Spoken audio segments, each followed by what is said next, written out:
साथीहरू सबैजनालाई चाहिँ स्वागत छ है मेरो यो मिनी भ्लगमा। यो सबैजना सन्चै हुनुहुन्छ होला।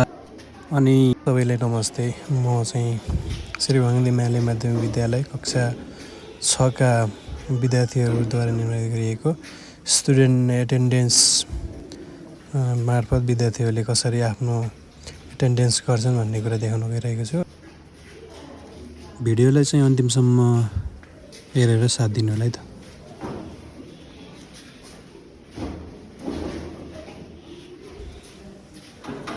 हाम्रो भाइ बहिनीहरूले चाहिँ यसरी आफू बिहान आउँदाखेरि आफ्नो एटेन्डेन्सलाई चाहिँ प्रेजेन्ट गराउँछन् र सबैजनाले पालै पालो जो विद्यालय जुन समयमा आउँछ त्यो विद्यालय प्रवेश गरिसकेपछि आफ्नो एटेन्डेन्स चाहिँ प्रेजेन्ट गराउँछन् र अब्सेन्ट हुनेले चाहिँ अब्सेन्ट हुन्छ र सबैजनाले चाहिँ पालै पालो यसरी प्रेजेन्ट गराउँछन् है त।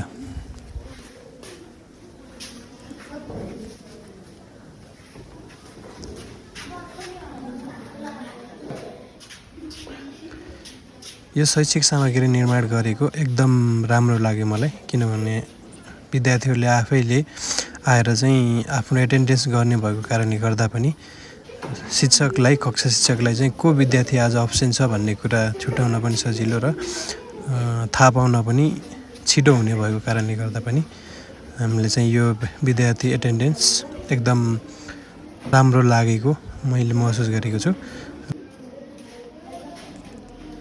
र यसले कक्षा कोठालाई पनि सजात गर्नको लागि चाहिँ एकदम आकर्षक देखिने भएको कारणले गर्दा पनि हाम्रो कक्षाहरूमा चाहिँ प्रत्येक कक्षामा यस्तो स्टुडेन्ट एटेन्डेन्स निर्माण गरिएको छ साथीहरू। र हजुरलाई कस्तो लाग्छ त्यस्तै सल्लाह सुझाव अनि विद्यार्थी एटेन्डेन्स जाने बेला कसरी हुन्छ भन्ने कुरा देखाउनु गरेर चाहिँ विद्यार्थी एटेन्डेन्स छ। अब विद्यार्थी आउँदै हुन्छ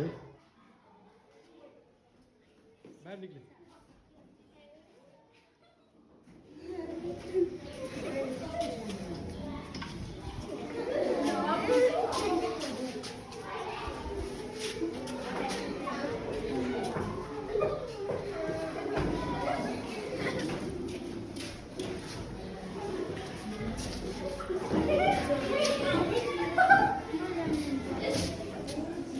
हाम्रो कक्षा 6 का भाइ बहिनीहरूले बिहान जसरी स्टुडेन्ट एटेन्डेन्समा प्रेजेन्ट गराउँछन् अनि साँझ 4 बजेपछि घर फर्किँदा पनि आफ्नो पालै पालो आफ्नो एटेन्डेन्सलाई चाहिँ अब्सेन्ट बनाएर जाने चलन छ साथीहरू।